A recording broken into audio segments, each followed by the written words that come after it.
La realidad en el centro. Daniel Superviel e Ignacio Munyo analizan el tema de la semana. Todos los viernes, una ventana a lo importante. Desde el Centro de Estudios de la Realidad Económica y Social en Montevideo damos inicio a un nuevo podcast en una semana realmente muy agitada, muy convulsa para el mundo, con lo que es la guerra en Ucrania, la invasión rusa al pueblo de Ucrania y la destrucción que estamos viendo a través de redes sociales y en los canales de televisión de las principales ciudades de Ucrania y ese conflicto que se empieza a solidificar en torno a Kiev, la capital ucraniana, donde los ucranianos parecen estar dispuestos a resistir contra viento y marea. La figura del presidente ucraniano, Volodymyr Zelensky, levantándose como una figura de envergadura mundial, con las banderas de la libertad y de Occidente por encima de todo.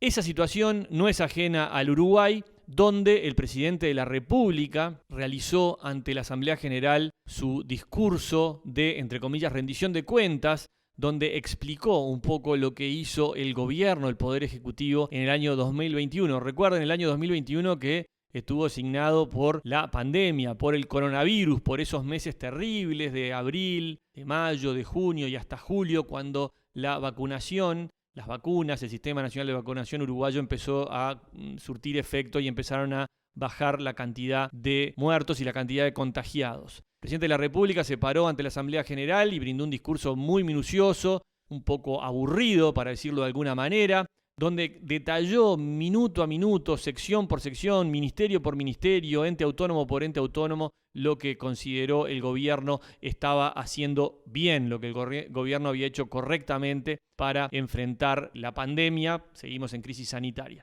Así que fue una semana realmente interesante y movida a nivel noticioso. Vamos a escuchar precisamente el fragmento medular, a mi juicio y al juicio de Ceres, de lo que fue la locución de 1 hora 6 minutos del presidente de la República, Luis Lacalle Pou, en el Parlamento esta semana. De que se puede hacer una política económica responsable, que se pueden sostener políticas sociales y aumentarlas, que se pueden generar incentivos económicos para los emprendedores de todos los tamaños y se pueden lograr resultados positivos en todos esos ámbitos. Se puede. Vamos a terminar con esa falsa dicotomía. La discusión ya no es más, yo creo que nunca fue, por lo menos para nosotros, más o menos Estado. La discusión es cuidar los recursos públicos y ser justo al gastarlos o invertirlos. Todos recordarán que en la campaña electoral y posteriormente se discutió acerca de que para llevar los planes del gobierno, y más aumentado por la pandemia, se iban a poner impuestos o iban a aumentar los existentes. Y no fue solo una discusión política. Académicos de primer nivel sostenían que eso iba a pasar. De nuevo, dato y no relato. Se hizo una fuerte inversión social, se cumplieron los planes económicos y no se le metió la mano en el bolsillo a los uruguayos.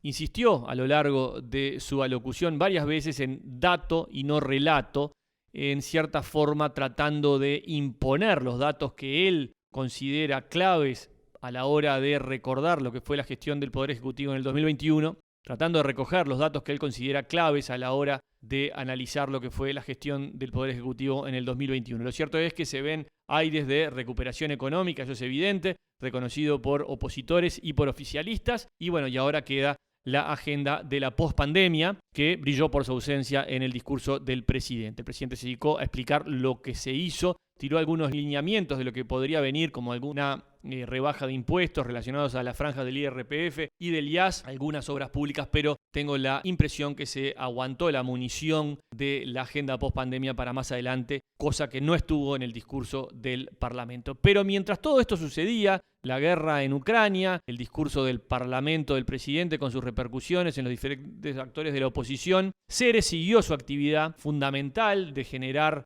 insumos que eleven o traten de elevar la calidad del debate público para así influenciar en las políticas públicas, para así mejorar la calidad de vida de los uruguayos.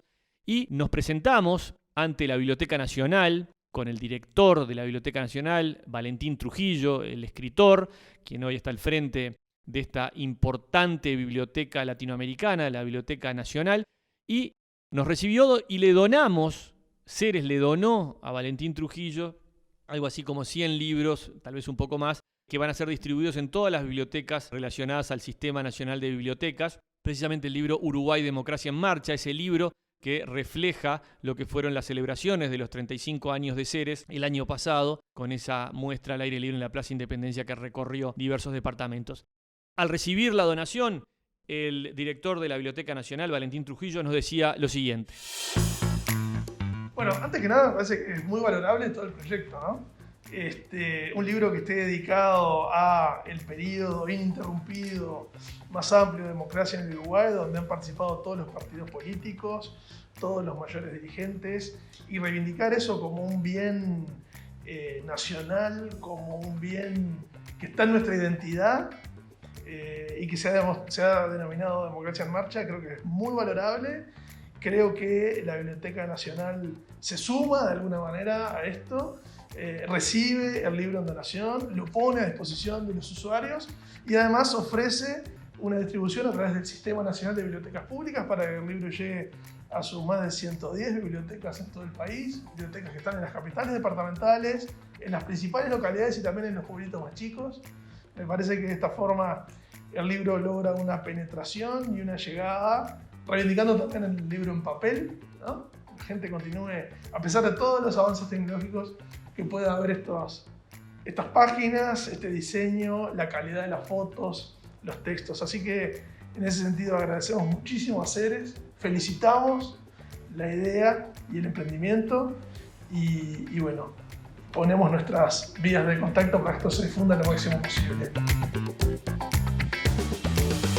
De esta forma, Valentín Trujillo, el director de la Biblioteca Nacional, le agradecía a Ceres y reflexionaba sobre la importancia de este periodo más largo de la historia del Uruguay de democracia ininterrumpida, de pasaje de mandos de partidos políticos y de presidentes de diferentes sectores de los partidos políticos a otros, y uno de los mayores tesoros que tiene el Uruguay para cuidar, que es la fortaleza de su democracia, de la institucionalidad de sus partidos, de sus instituciones tan fuertes que nos llenan de orgullo en el Uruguay, para los uruguayos y también en el exterior.